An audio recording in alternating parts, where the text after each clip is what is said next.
Assalamualaikum warahmatullahi wabarakatuh. Semoga teman-teman semuanya dalam kondisi sehat dan berbahagia. Salam sejahtera bagi semuanya.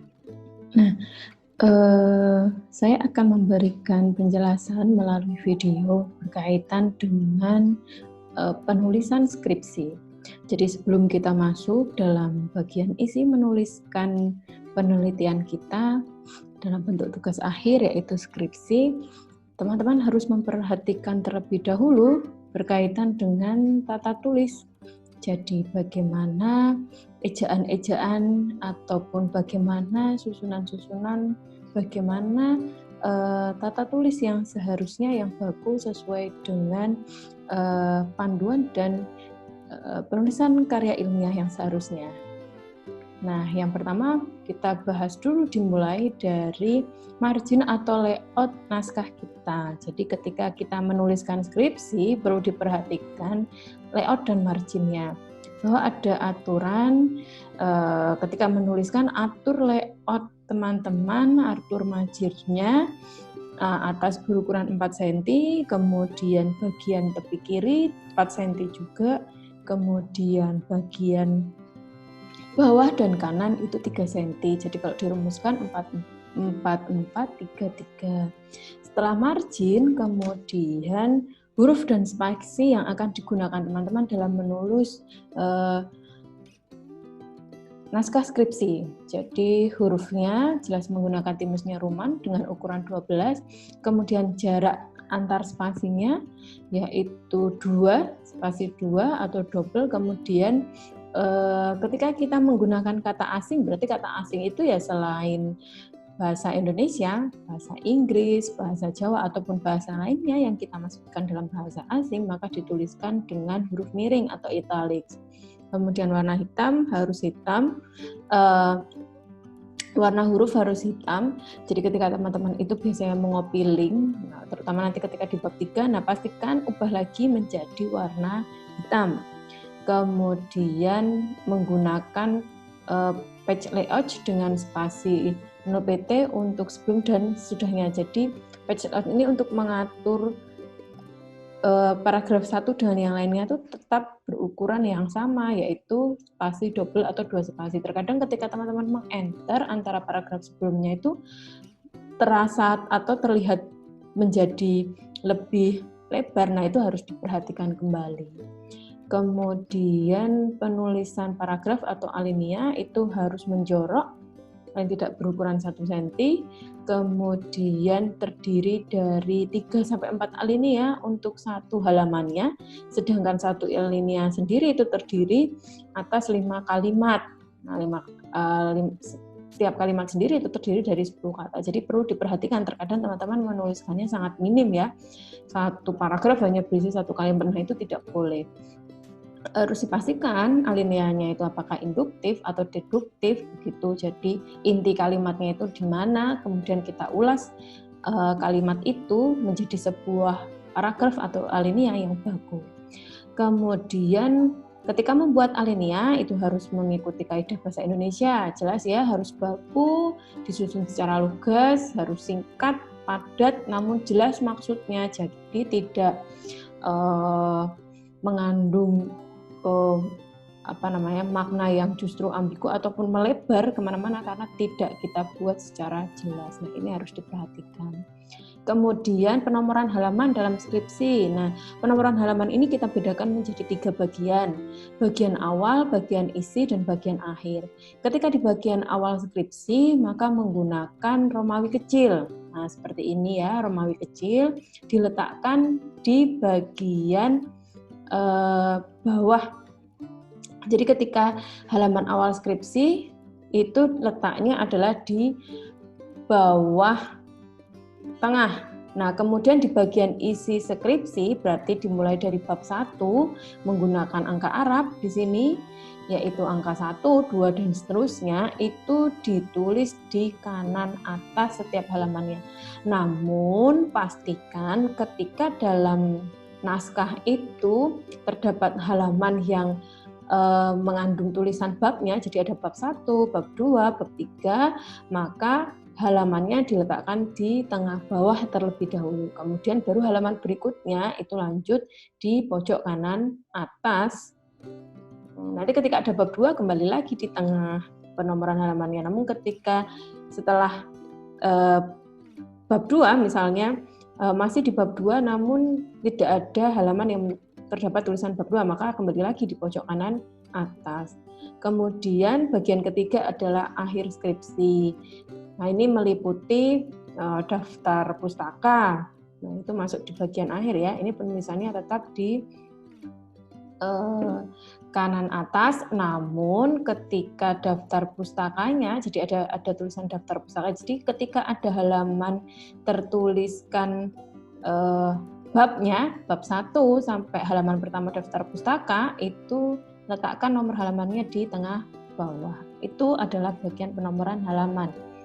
Kemudian selanjutnya bilangan dan satuan. Nah, ini perlu diperhatikan.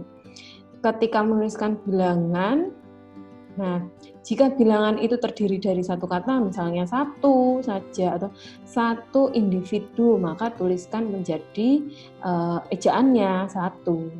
Namun ketika kita ucapkan bilangan itu lebih dari satu kata, misalnya 20, maka dituliskan 2 dan 0. Nah, kemudian ketika bilangan itu berada di permulaan kata, seperti di sini, maka tuliskan ejaannya 50. Nah, satuan itu dinyatakan tanpa titik ya. Ketika kita menuliskan 10, berarti ya sudah, Universitas Mercu Buana terletak di Jalan Wates, kilometer 10. Di sini tanpa menggunakan titik. Itu adalah penjelasan sedikit mengenai bilangan dan satuan yang perlu kita tuliskan dalam karya ilmiah. Kemudian ketika membuat tabel, nah ini perlu diperhatikan. Ketika kita membuat tabel dalam karya ilmiah kita, dalam menuliskan skripsi, maka nomor tabel itu menggunakan angka Arab. Angka Arab itu yang bagaimana ya? 1, 2, 3, kemudian diketiknya di tengah halaman dan di atas tabel. Jadi ketika ada tabel, letakkan nomor keterangan tabelnya itu ada di bagian atas dan nomor tabelnya itu ditulis di center atau di tengah.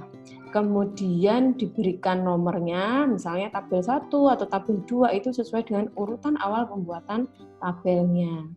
Kemudian judulnya atau keterangan tabel tadi diawali dengan tulisan tabel, kemudian diikuti nomornya, seperti yang tadi saya jelaskan. Tabel 1, ya, tabel 1 data individu misalnya. Kemudian judul tabel itu terletak di atas tabel. Diketiknya secara sistematis terletak di tengah halaman. Kemudian bila judul tabelnya itu terlalu panjang, lebih dari satu baris, maka usahakan tetap membuat dengan bentuk piramida terbalik. Jadi tetap center, tetap rapi, dengan spasinya 1, dan font ketika membuat tabel dan keterangan tabel itu juga lebih kecil. Gunakan Times New Roman 10. Kemudian judul tabelnya ditulis dengan kapital di awal kata saja. Jadi tabel 1 data subjek misalnya, berarti yang besar fontnya hanya pada T-nya saja. Nah, tabel harus paling tidak terdiri dari 2 kolom. Kemudian ketika tabel itu lebih dari 1 halaman, maka dijadikan pada lampiran atau pindah ke halaman berikutnya. Nah, ini contoh tabelnya tadi ya. Keterangan tabel dan isi tabel itu font lebih kecil, yaitu 10. Kemudian spasinya 1 semuanya untuk keterangan dan yang ada di dalam tabel. Kemudian letaknya center dimulai dari tengah. Kemudian diberikan nomor tabelnya, yaitu tabel 3.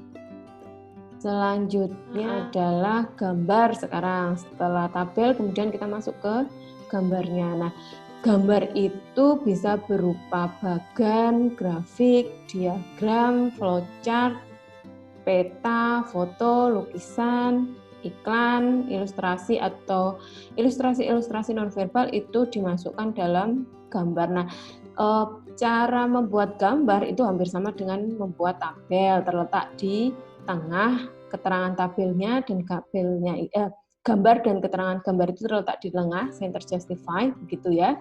Kemudian spasinya 1 dengan ukuran huruf keterangan gambar itu juga lebih kecil, yaitu 10. Nah, diketiknya ketika judul gambarnya itu lebih dari 1 baris, maka berbentuk piramida terbalik. Diikuti dengan nomor gambar maksud saya. Jadi setelah gambar berarti gambar 1, misalnya gambar 2. Nah, kemudian bila gambar itu kita kutip, maka kita harus menuliskan sumber pustakanya. Misalnya gambar 1 terjadinya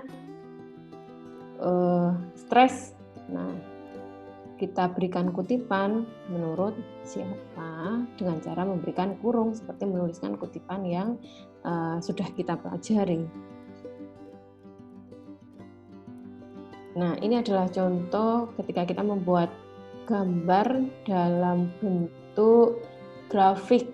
Nah, kita berikan judulnya terletak di center, gambarnya juga center, berikan keterangan gambar 2, apa nama gambarnya, itu ya.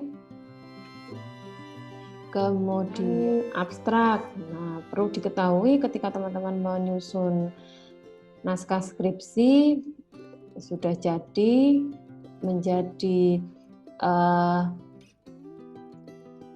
hasil penelitian kita, maka kita perlu menuliskan abstrak di halaman paling awal bagian dari naskah kita. Nah, cara menyusun abstrak itu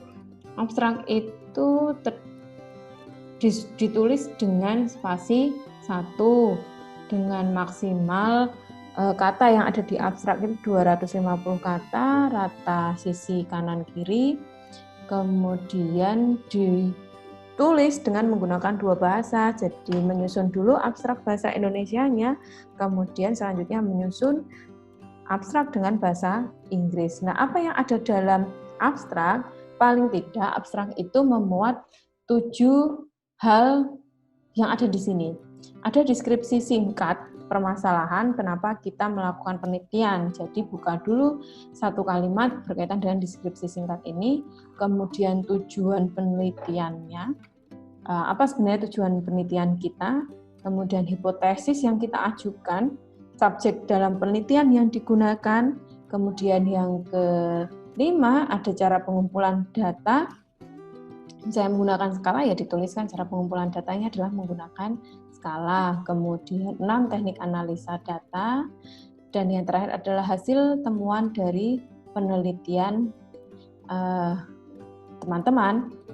Nah, kemudian bagian akhir dari abstrak itu dibuat keyword-nya. Keyword itu minimal 3 kata dan maksimal 5 kata. Keyword ini sebenarnya memudahkan ketika terutama naskah kita itu sedang terbit. Nah, judul penelitian kita adalah konsep diri, maka ketika orang itu mengetik konsep diri, hasil penelitian kita itu juga bisa keluar dalam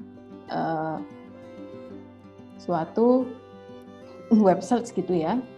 Kemudian cara mengutipkan nama dan narasumber dalam naskah atau yang sering kita sebut sitasi. Nah, ini perlu kita perhatikan ya. Perlu teman-teman perhatikan dengan baik bagaimana cara menuliskan kutipan, karena terkadang ketika kita menuliskan naskah, karena kita terlanjur hanya di dalamnya, menuliskan kutipannya ini menjadi tidak diperhatikan. Padahal ini bagian penting berkaitan dengan tata tulis penulisan skripsi. Nah, ketika yang pertama kita mengutip secara langsung dari jurnal, buku, atau artikel, maka dikutipnya dituliskan tahunnya.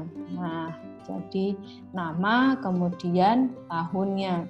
Konsisten ketika memang kita bisa menyebutkan halamannya sejak awal, kita mengutip semua kutipan yang ada di naskah, tuliskan. Namun ketika kita tidak konsisten, ada halaman, yang satu kutipan tidak ada halaman, maka ya sudah, tidak perlu menggunakan halaman. Yang terpenting ada siapa yang menuliskan, yang mengatakan, yang menyatakan, dan tahunnya berapa. Nah, ini contohnya ketika kutipan tidak langsung, nah bentuknya seperti ini.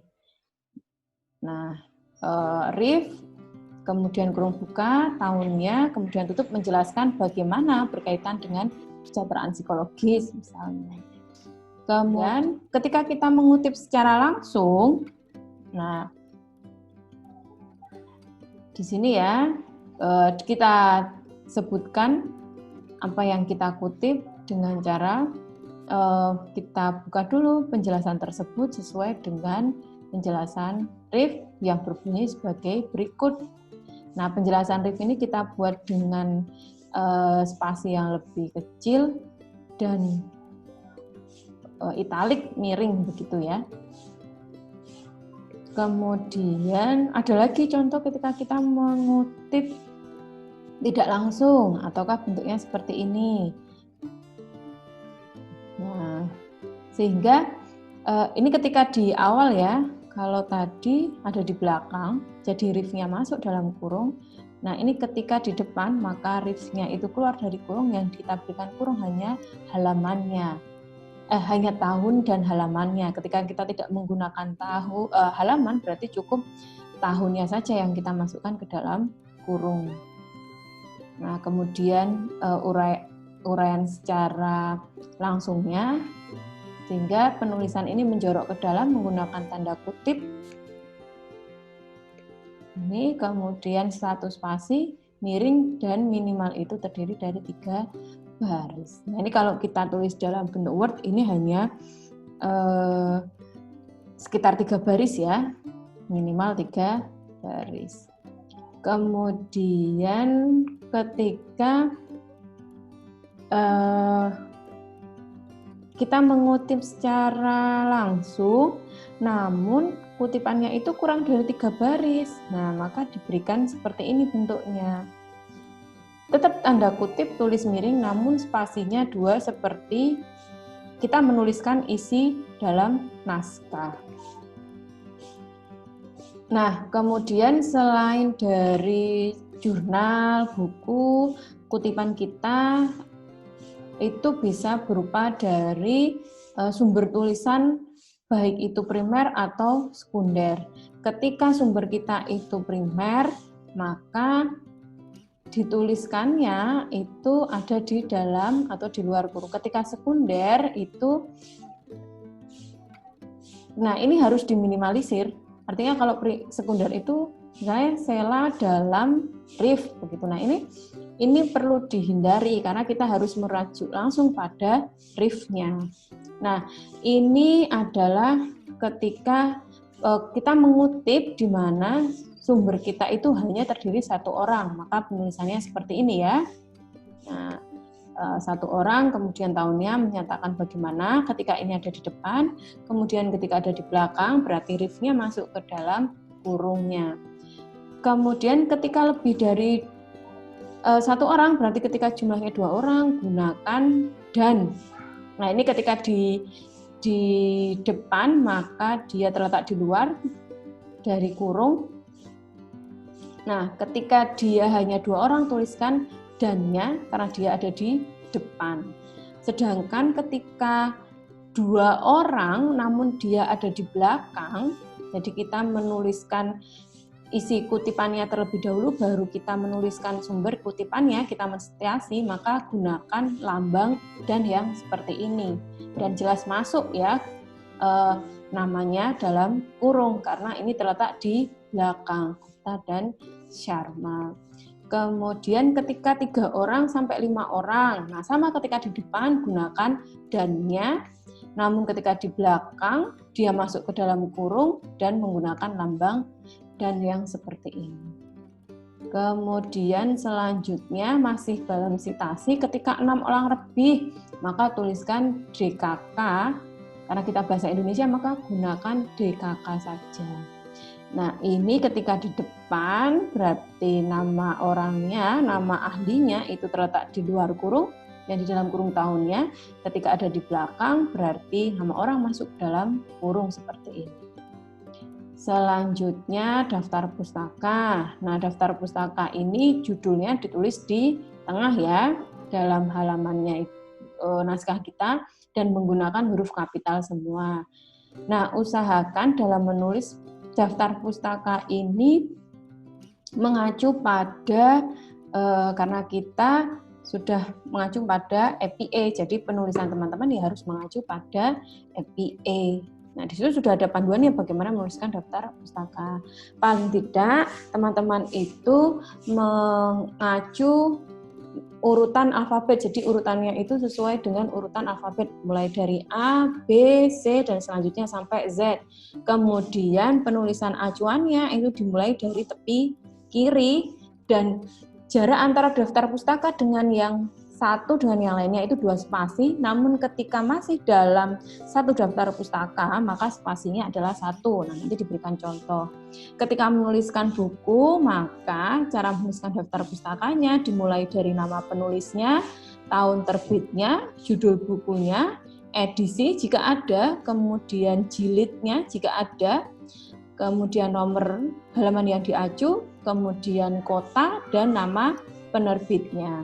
Nah, ketika menggunakan serial publikasi, maka cara menuliskannya adalah dimulai dari nama penulisnya, tahun terbitnya, judul tulisannya, kemudian nama publikasinya, dan juga jilid atau volume, nomor, dan nomor halaman yang diacu. Jika sumbernya dari internet, maka tetap menuliskannya sesuai dengan tata tulis penulisan yang sebelumnya, namun kemudian diakhiri dengan sumbernya dari internetnya tadi, web yang mana. Nah, ini contohnya ya, dimulai dari nama, kemudian tahunnya diberikan kurung, kemudian judulnya hanya kapital di depan, kemudian kotanya titik 2 penerbitnya. Nah, jarak antara daftar pustaka dengan satu dengan yang lainnya 2, namun ketika masih dalam satu daftar pustaka jaraknya adalah 1 spasi. Nah, sekian penjelasan saya berkaitan dengan tata tulis penulisan skripsi. Nah, semoga bermanfaat bagi teman-teman. Selamat belajar.